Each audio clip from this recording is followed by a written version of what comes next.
Hello student, आज हम देखेंगे एटॉमिक एंड मास नंबर।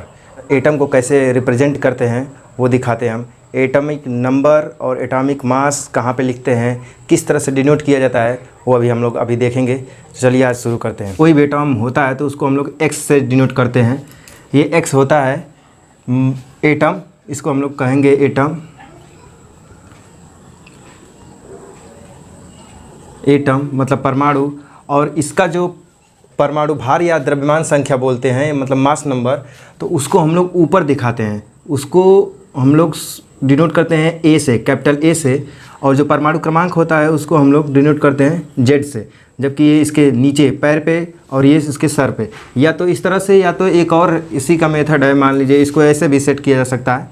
इसको आप देखे होंगे कहीं ऐसे भी मिलता है, ये जेड और ये ए का मतलब atomic number, atomic mass number.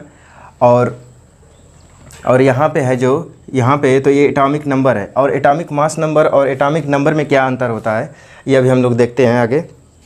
जैसे यहाँ पे कोई एक्स नाम का परमाणु है, एटम है, ठीक। तो हम यहाँ पे इसका जब विन्यास करते हैं तो यहाँ पे जैसे मान लीजिए हम बनाते हैं, देखिए ये नाभिक है तो इसमें प्रोटॉन और यहाँ पे न्यूट्रॉन है। अब जब ये बनाते हैं तो ये नाभिक हो गया, उसके बाद ये पहला सेल, फिर दूसरी सेल, फिर तीसरी सेल, और अनेकों आती जाती हैं, वो तो आगे पढ़ेंगे हम लोग। अब देखिए यहाँ पे क्या है कि ये प्रोटॉन है। ये नाभिक में बताया जाता है कि प्रोटॉन नाभिक में ही रहते हैं और न्यूट्रॉन भी नाभिक में रहता है केंद्र में, जबकि इलेक्ट्रॉन क्या करते हैं, बाहरी कक्षाओं में क्या करते रहते हैं, चक्कर लगाते रहते हैं। तो इसमें क्या है कि जो ये प्रोटॉन है, ठीक ध्यान से देखिएगा, ये प्रोटॉन जो है ये इसमें हर एक परमाणु, आप जानते होंगे कि परमाणु क्या होता है, उदासीन होता है।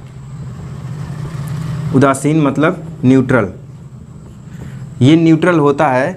तो इसमें क्या होता है कि जितना इलेक्ट्रॉन होता है, अगर मान लीजिए हम इलेक्ट्रॉन को कैपिटल ई से दिखाते हैं और प्रोटॉन को कैपिटल पी से, तो जितना इलेक्ट्रॉन होता है उतना क्या होता है, प्रोटॉन होता है। इसलिए ये क्या होता है, परमाणु उदासीन होता है। तो हम लोग जब ये परमाणु का क्रमांक, परमाणु संख्या या एटॉमिक नंबर जो लिखा जाता है, वो किस बेस पे लिखा जाता है, नाभिक में जितने प्रोटॉन होते हैं उसी की संख्या को हम लोग बोल देते हैं क्या चीज़, परमाणु क्रमांक। जैसे यहाँ पे है, अब मान लीजिए कि ये परमाणु है, इसके पास ये 7 प्रोटॉन है, ठीक है। और यहाँ पे 2e, और फिर इसके बाद यहाँ पे बच जाएंगे 5e। तो अब ये क्या हो गया, इसमें क्या होगा, 7p और 7e, ये दोनों परमाणु क्रमांक, मतलब कि प्रोटॉन भी 7 और इलेक्ट्रॉन भी 7 है। लेकिन यहाँ पे इलेक्ट्रॉनों की संख्या को हम लोग नहीं काउंट करते हैं, ये ध्यान रखिएगा। हम लोग परमाणु क्रमांक के लिए क्या करेंगे, प्रोटॉनों की संख्या को काउंट करेंगे। अब यहाँ पे जो जेड है, यहाँ पे ये हो जाएगा क्या चीज़, p, प्रोटॉन। मतलब कि परमाणु क्रमांक, किसी तत्व का परमाणु क्रमांक वो होता है कि उसके परमाणु के नाभिक में उपस्थित प्रोटॉनों की संख्या को उस तत्व का क्या कहते हैं, परमाणु क्रमांक कहते हैं। जैसे अब यहाँ पे अभी हमने बताया, ये अभी देखते हैं। जैसे अब देखिए, जैसे मान लीजिए नाइट्रोजन है, हम नाइट्रोजन को ले लेते हैं। वही सेम दिए थे लेकिन आपको बता दे रहे हैं। जैसे मान लीजिए नाइट्रोजन है, तो नाइट्रोजन का परमाणु क्रमांक हम लोग पहले से जानते हैं क्या है, 7 लिखा जाता है। तो अब यहाँ पे हम लोग देखेंगे तो ये 7 क्या है, ये 7 है प्रोटॉनों की क्या है, संख्या। प्रोटॉनों की संख्या क्या है, 7 है। तब जाके यहाँ पे परमाणु क्रमांक कितना है, इसका 7 है, मतलब 7 है। ये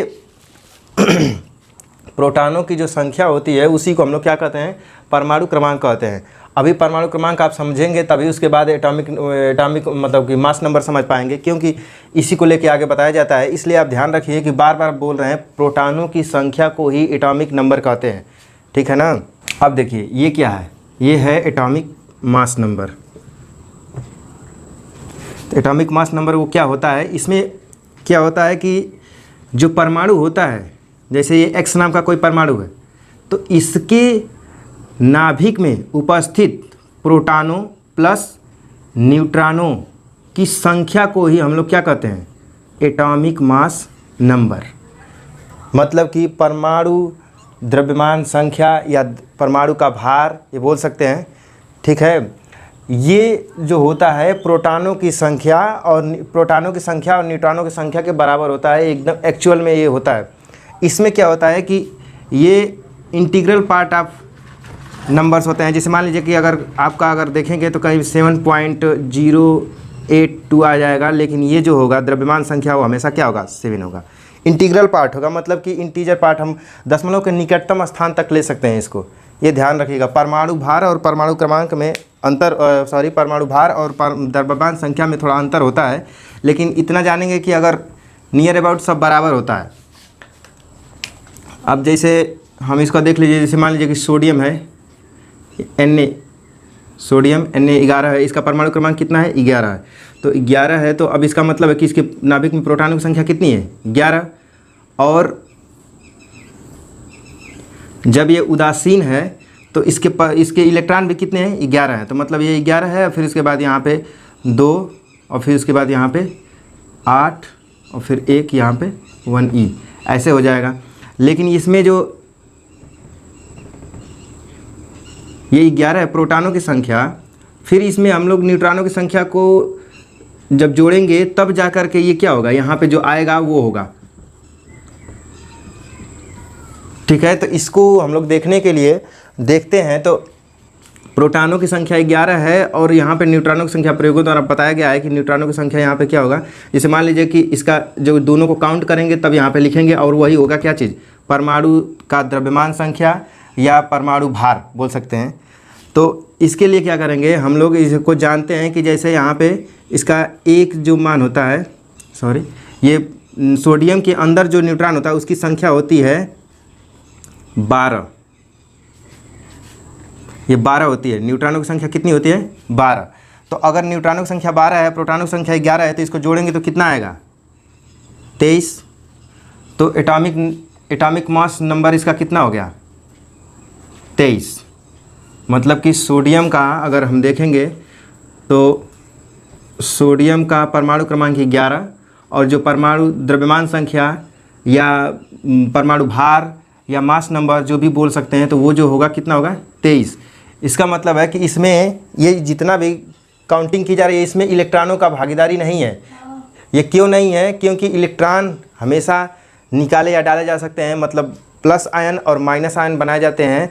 तो इस वजह से, और वैसे भी ये जो इन दोनों के मतलब कि प्रोटॉन और न्यूट्रॉन के आगे ये जो इलेक्ट्रॉनों का जो भार होता है बहुत नगण्य होता है, इसलिए इसमें काउंट इसका नहीं होता है। अब यहाँ पे देखेंगे तो आप देख पा रहे होंगे कि सोडियम का प्रोटॉनों की संख्या 11 थी और न्यूट्रॉनों की संख्या 12 थी, वो दोनों मिला करके यहाँ पे 23 हुए हैं।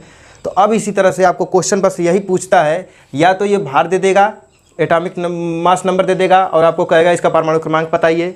तो क्या करेंगे, इसमें से आप जानते हैं कि प्रोटॉनों की संख्या न्यूट्रॉन की संख्या होती है, तो क्या करेंगे, जो 23 है इसमें से घटा देंगे प्रोटॉनों की संख्या, आपको पहले से न्यूट्रॉनों की संख्या दिया रहेगा, एक देगा तो एक को पूछेगा, ऐसे ही देगा।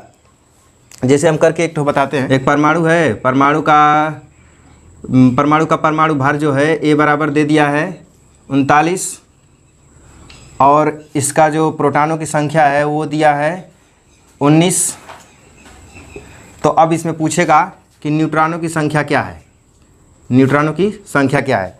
तो आप जानते हैं, अभी बताए तो A बराबर होता है, अभी आपको बताया P प्लस N, मतलब कि प्रोटॉनों की संख्या प्लस न्यूट्रॉनों की संख्या। और जबकि एक बात ध्यान देने वाली बात है कि यहाँ पे अगर ये परमाणु उदासीन है, मतलब न्यूट्रल है, तो इसके लिए क्या होता है कि A बराबर जो होता है, ये जो Z बराबर होता है वो कैपिटल E मतलब कि इलेक्ट्रॉन के बराबर होता है। ये ध्यान रखिएगा। ये तो शुरू से ही क्या है, उदासीन है। अगर उदासीन है तो इसमें जिक्र नहीं किया गया है कि ये आयन है या नहीं है। आयन रहता तो ये पहले ही से बता दिया गया होता है, इसमें आयन नहीं है। ये आयन नहीं है, इसका मतलब कि न ही प्लस है न ही माइनस है, मतलब इसमें से इलेक्ट्रॉन निकले ही हैं नहीं है और न ही डाले गए हैं। तो इस वजह से इसमें क्या है, जितना प्रोटॉन है उतना ही क्या है, इलेक्ट्रॉन है। तो अब यहाँ पे ये जो एटॉमिक मास नंबर जो दिया है, इसको 39 है, तो 39 में से हम घटा देंगे ये प्रोटॉनों की संख्या को, तो क्या निकल जाएगा, न्यूट्रॉनों की संख्या। क्योंकि अभी आपको पता है तो A बराबर, तो अब यहाँ पे आप लिखेंगे तो ऐसे कर सकते हैं, ये पहले ही से आप कर सकते हैं कि जब n को पूछ रहा है तो n बराबर हो जाएगा A माइनस P। तो n बराबर लिखेंगे 39 माइनस प्रोटॉनों की संख्या 19। तो अब कितना आ जाएगा n बराबर, न्यूट्रॉनों की संख्या कितनी हो गई, 20।